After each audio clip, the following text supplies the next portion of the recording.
Good afternoon. I'm Brian Reagan. This is Tyler Kelly.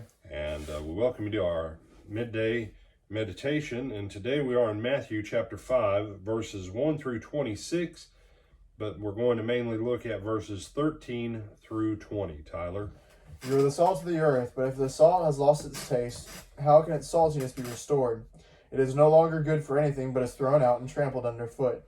You are the light of the world. A city built on a hill cannot be hid. No one, after lighting a lamp, puts it under the bushel basket, but on the lampstand, and it gives light to all in the house. In the same way, let your light shine before others, so that they may see your good works and give glory to your Father in heaven. Do not think that I have come to abolish the law or the prophets. I have come not to abolish, but to fulfill. For truly I tell you, until heaven and earth pass away, not one letter, not one stroke of a letter, will pass from the law until all is accomplished. Therefore, whoever breaks one of the least of these commandments and teaches that others to do the same will be called least in the kingdom of heaven.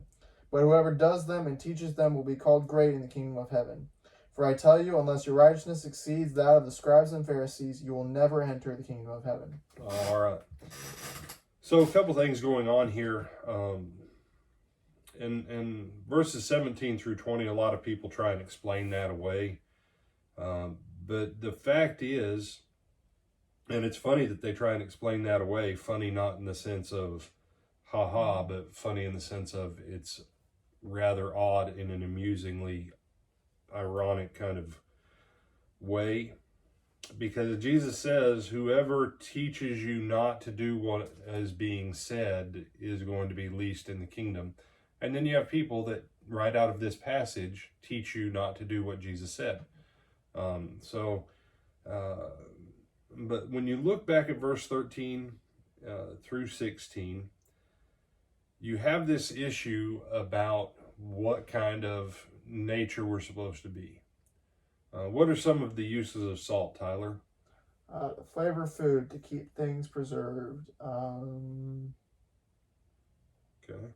Those are two things I remember off the top of my head. Okay.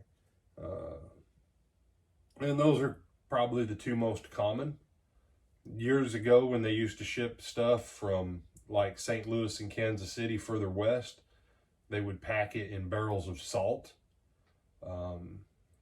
That's why it was called salt pork and stuff like that. You packed it in salt. Salt kept it so that it could make the trip. With no refrigeration, you'd have meat products that, at whatever temperature, but because they were packed and cured with salt, it would go on. But when people got it, they took it out of the salt. It had its effect. But as Christians, as followers of Jesus, we should add flavor, the flavor of Christ, the flavor of the kingdom to this world, and we should be a preserving factor for souls. But if we lose our flavor, if we lose the kingdom within us, if we lose our own preservation, we're not good for much. And so the first thing we need of the salt is for ourselves. You can't give what you don't have. And so this thing of everyone else comes before you.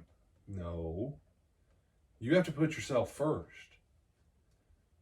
You have to put yourself first in this sense that if you're not filled with the gospel first, and if you don't make that your priority first, you don't have something to give to someone else.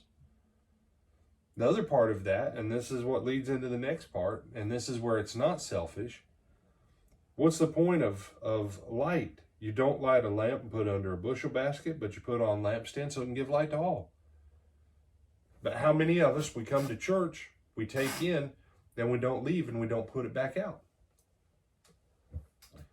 We're supposed to put the light back out in what we say and in what we do. It's a both thing. But you've got this popular thing, and I understand why St. Francis said it. Preach the gospel at all times. When necessary, use words. But people have taken that to go, people will know you're Christian just by how you behave. I've known some really great people who weren't Christians, that by their works, they were better Christians than most Christians, but they didn't believe in Jesus. They didn't even believe in God. Well, then they weren't Yeah, see, that's the problem with that philosophy that says, preach the gospel, but don't use words. When Jesus came preaching the gospel, Tyler, what did he use?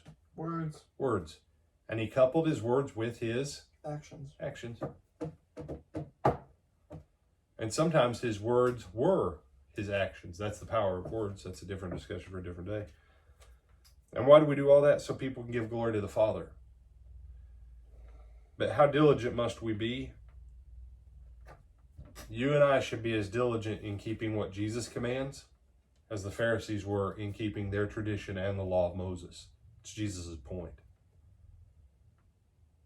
You say, well, that makes it kind of tough. Yeah, the gospel isn't for being lazy. The gospel frees us to become what God intended for us to be in Christ on this earth. You have some other thoughts? No, sir. With that, we bid you good afternoon. And Lord willing, we'll see you tonight for Twilight Talks on Abraham.